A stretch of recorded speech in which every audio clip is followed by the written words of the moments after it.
Thank you all very much for coming this afternoon. I'm Liz Perry, the director of the Harvard Yenching Institute, and I'd like to welcome all of you to the 2017 annual roundtable of the Institute.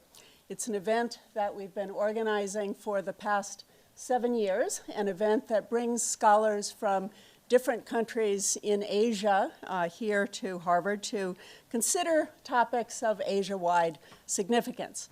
We generally time this roundtable to coincide with the Association for Asian Studies annual meeting because the Harvard Yenching Institute sponsors a keynote speaker from Asia at the Association for Asian Studies annual meeting, and then we invite that keynoter to come to Harvard and organize a roundtable that hopefully bears some relationship to the interests of the keynote speaker. This year, we were very fortunate to have as our keynote speaker Professor Zhang Longxi from the City University of Hong Kong, who you'll be hearing from shortly. He delivered an address last week in Toronto entitled Asian Studies, Interdisciplinarity and Comparative Work. And today's roundtable is entitled Asian Studies in Asia. We will try to examine area studies focused on Asia as they are practiced at universities and research institutes within Asia. Now, here in the United States, we often think of area studies as a post-World War II Cold War phenomenon. After all, it was in the 1950s that the United States government and also the Ford Foundation began to give substantial amounts of money to support the study of the languages, cultures, societies, politics, economies of countries that were considered a potential national security threat to the United States in the context of the Cold War. Here at Harvard in 1955, the Center for East Asian Research was established, a center that today, over decades of evolution, is the Fairbanks Center for Chinese Studies. A few years after that, in 1958, the US government passed Title VI of the National Defense Education Act, which provided a substantial amount of money for the study of foreign languages, again associated with countries that were considered to be potentially of some geopolitical national security concern to the United States. I myself would never have gotten through graduate school if it weren't for the support of an NDA fellowship. I think that's true probably for a number of other Harvard faculty in this room. The NDEA Act in 1958 also funded national resource centers across the United States for area centers, and that was followed a couple of years later by the Fulbright-Hays Act, which provided other congressional support for the study of area studies and foreign languages. So this is usually how we think about area studies as it developed in the United States, and then we ask, okay, even though it started with a clearly political national security interest, what has it brought us academically and intellectually? How can we claim it and reshape it in a way that makes sense to us? But I think it's also worth remembering, especially because this roundtable is organized by the Harvard Yenching Institute, that here at Harvard, 30 years before this Cold War development of area studies, there was another very interesting experiment in area studies that has lasted down to the present and that was embodied in the Harvard Yenching Institute. The Harvard Yenching Institute was originally actually known as the Harvard Yenching Institute for Chinese Studies. It was founded in 1928 with a generous endowment, not from either the US government or the Ford Foundation, but from the estate of one man, Charles Martin Hall, who had founded the Aluminum Company of America. and who left money to support higher education in Asia.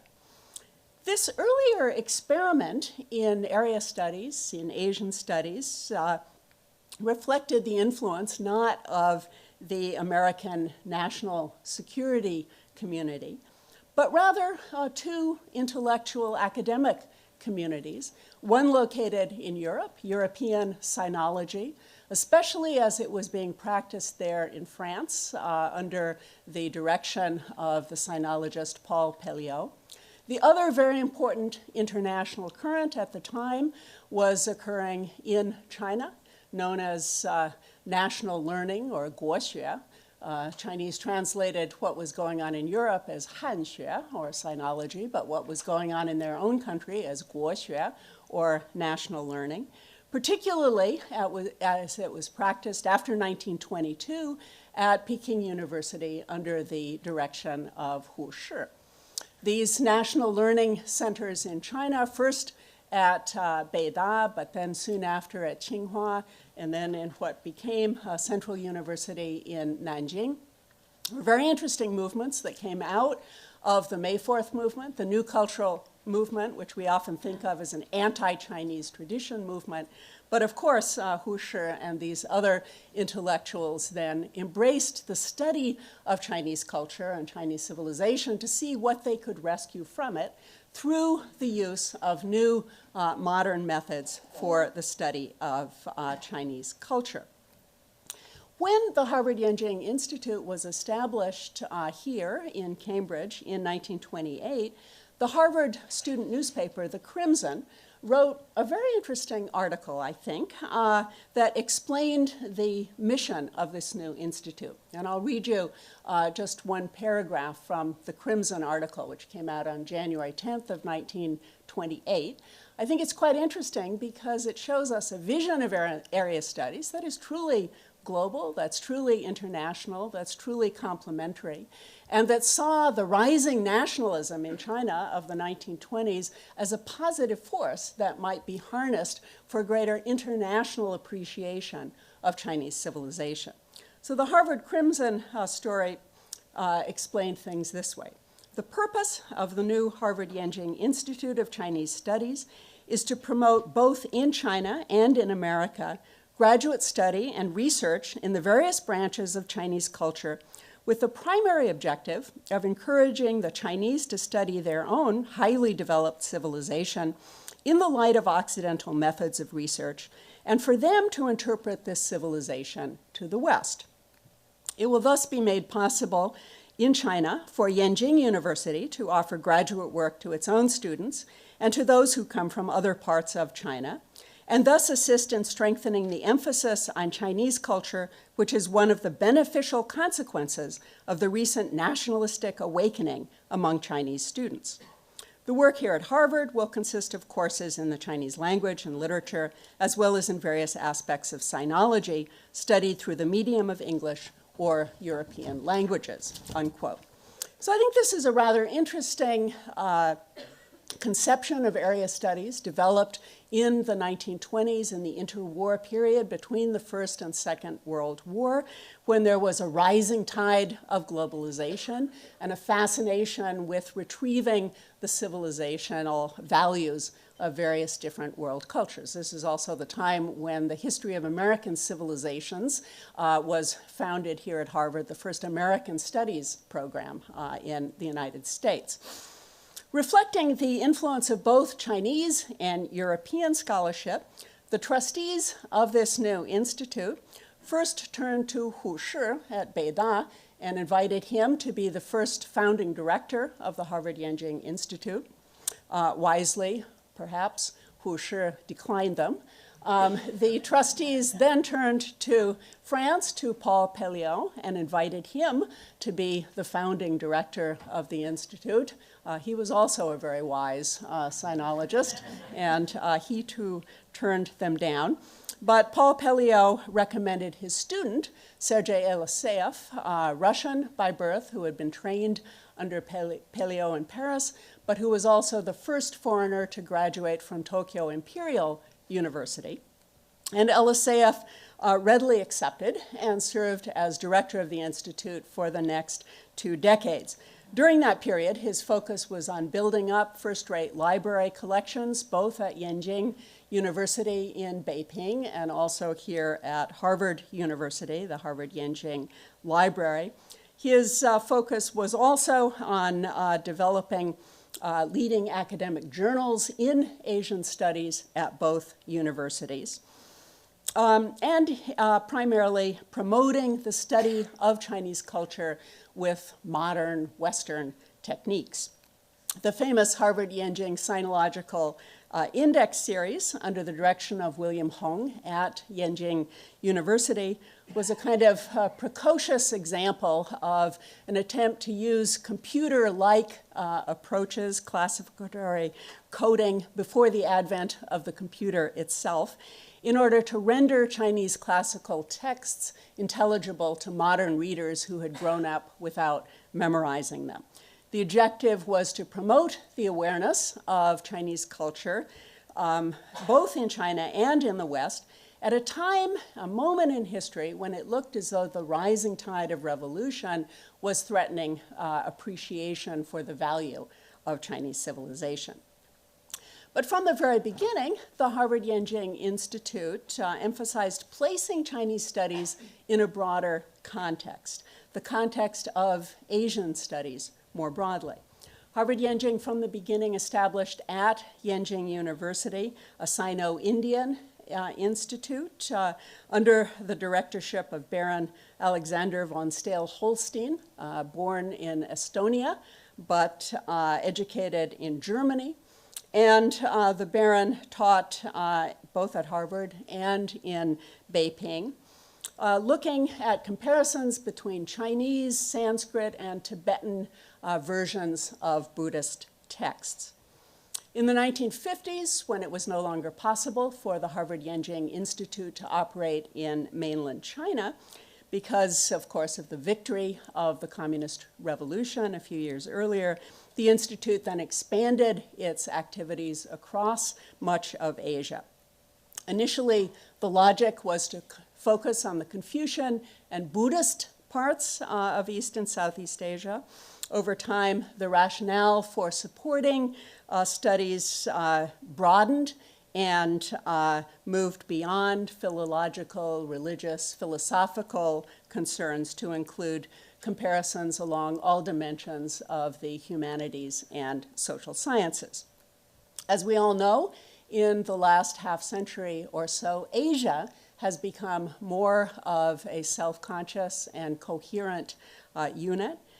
Beginning with the founding in the 1960s of ASEAN and then the expansion in the 1990s, ASEAN +3, adding China, Japan, and Korea to those Southeast Asian countries. Also, as far back as the 1960s, the Asian Development Bank. Then in the 1980s, the formation of APEC. Most recently, under Chinese auspices, of course, the Asian Infrastructure Development Bank. All of these were, and to some extent remain, controversial initiatives pushed by various economic and political interests, but all of them have helped to contribute to a sense of Asia as an increasingly coherent region economically. Culturally, of course, we've seen in recent years Asian pop culture in the form of karaoke and anime from Japan, K-pop and the Korean wave from Korea and so forth, initially creating a sense of Asian pop culture and then, of course, reaching out to claim much of the rest of the world. This raises a question, which is the question of this panel today, the question of how we should think about Asian studies today in the 21st century, a time when Asian studies are being revived and rethought within Asia itself. Should we prioritize country-specific studies, studies of China, Japan, Korea, and so on? Should we prioritize Asia-wide regional studies? Should we think about area studies in global terms as part of transnational patterns of migration and the like? What role should language play, language study, in these various initiatives? the recent controversy on social media in China over the establishment of the Yanjing Academy, the Yanjing Xuetang, at Peking University, which of course offers a one-year master's degree in Chinese studies in Peking University taught in English. That recent controversy over whether it was appropriate to teach Chinese studies in English at Peking University is a wake-up call to all of us, I think. One, of course, can make a logical argument that Chinese studies at Peking University should be taught in Chinese. One can make an equally important argument that teaching Chinese studies in English in China draws an audience from around the world that's very valuable, not only to Chinese soft power, but actually to increasing a more aware constituency around the world. One can also make the argument that if the core of Chinese studies is still the Confucian classics, then what is the advantage of teaching Wenyan in Baihua? What is the advantage of teaching a literary language in colloquial Chinese when they don't really bear all that much relationship to one another?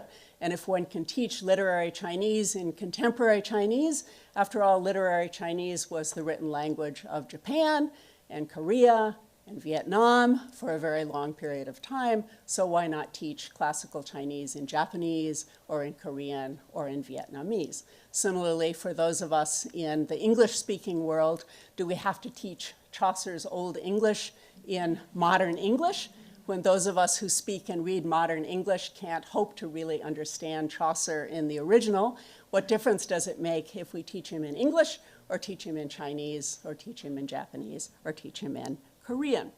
So these are complicated matters. They're not obvious. They're not straightforward. They raise not only academic and intellectual issues, but they also raise issues that touch on national identity and on geopolitical power, soft power, and so forth.